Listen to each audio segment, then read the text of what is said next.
Bonjour et bienvenue dans le tête-à-tête décideur consacré aujourd'hui à la transformation des entreprises africaines à l'heure du digital.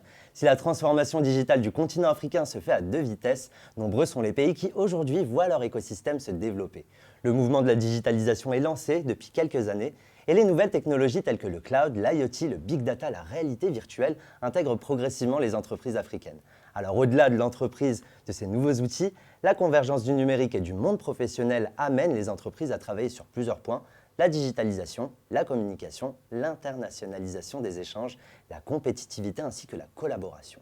À l'ère du digital, le monde de l'entreprise est en pleine mutation et un tel changement se prépare et s'accompagne. Alors où en sont les entreprises africaines aujourd'hui? Comment ont-elles fait pour mettre en œuvre leur transformation? Les entreprises jouent un rôle prépondérant et les locaux comme étrangers se positionnent. C'est la raison pour laquelle j'accueille un duo de poignes. À ma droite, elle est la CEO et fondatrice d'Enel et à ma gauche, le CEO d'Open Business Africa et Bridge of Innovation. Hashtag Adjé, bonjour. Bonjour Imad. Et bonjour Cheikh Keita. Bonjour Imad. Bienvenue dans le tête-à-tête décideur. Merci. Merci bien. Alors tous les deux, vous avez une grande connaissance de l'univers du digital. Alors première question, on va poser le cadre. Quel lien y a-t-il entre l'Open Business Africa et Bridge of Innovation et Enel, et comment la rencontre s'est faite? Mais tout simplement, Open Business Africa ouvre les marchés aux grandes entreprises et aux petites entreprises, start-up et autres, pour aller sur le marché africain. Et Bridge of Innovation accompagne les start-up sur le marché, qui créent de la valeur ajoutée en Afrique pour les aider à aller sur le marché. Et la rencontre avec Enel est tout simplement une rencontre à l'occasion d'un grand forum sur le digital. Exactement. Nous avons compris que nous pouvons valider des process ensemble et jouer sur notre savoir-faire, notre expertise et notre complémentarité. Un mot à ajouter, Ashta? Tout à fait. Pour justement apporter nos savoir-faire sur du terrain et de pouvoir justement travailler avec une personne qui connaît très bien le marché africain. Alors Ashta, on va rentrer dans le vif du sujet, on va parler d'Enel. Quels sont vos atouts et comment procédez-vous pour accompagner l'accélération des entreprises à l'ère du digital? Alors nos atouts sont en premier lieu à notre culture IT et web et notre appétence pour le développement du digital en Afrique. Ensuite, nous mettons en avant l'écoute, la pédagogie et l'empathie pour accompagner en fait nos clients, parce qu'on sait que certains sont assez novices et notre force est de prendre le temps de les comprendre, de les connaître et pour le coup de s'imprégner de leur contexte, leur organisation, leur process, leur communication interne, externe, pour pouvoir en fait les accompagner dans leur réflexion et leur stratégie digitale pour passer le cap en fait de cette transition digitale. Ce qui nous paraît important, c'est donner du sens à ce qu'on fait et de placer l'humain au cœur de tous nos projets pour accompagner nos clients.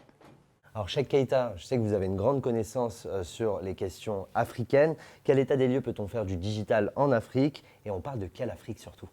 Mais déjà, on parle de l'Afrique dans sa globalité. 54 États, c'est quand même très grand. Et ces États se sont mis en marche pour le digital en Afrique. Et l'Afrique, aujourd'hui, est à l'aune de son développement, de sa révolution digitale et numérique. L'Afrique, c'est demain. L'Afrique, c'est pour le monde.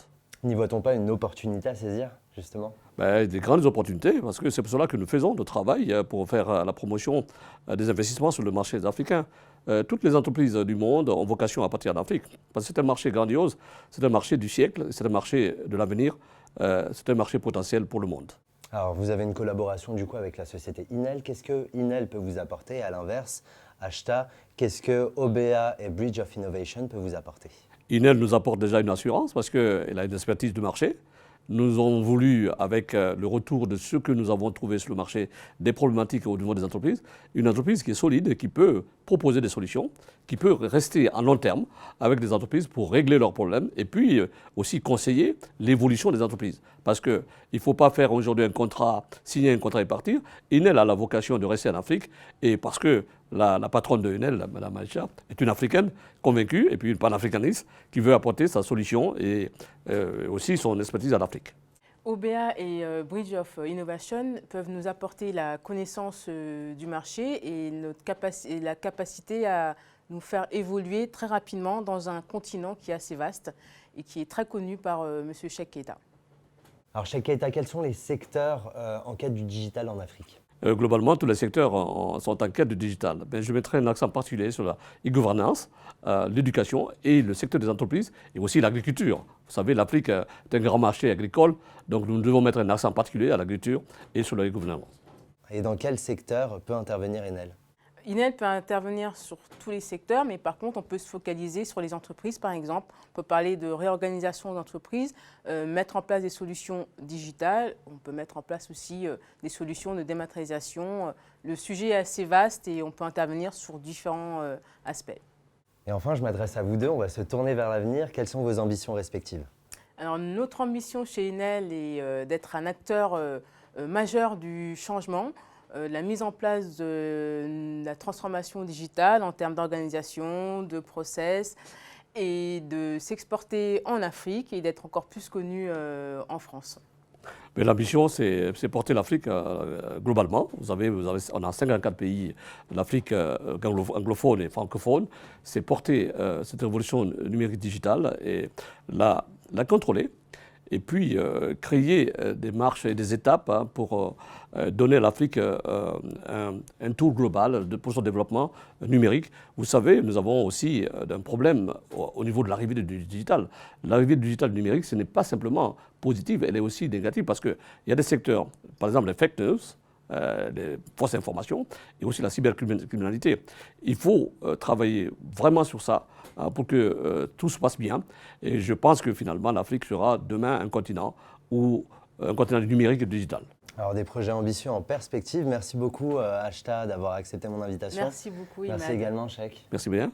C'est la fin de l'émission. Merci de nous avoir suivis. Quant à moi, je vous retrouve très prochainement pour un nouveau numéro du Tête à Tête Décideur. À bientôt.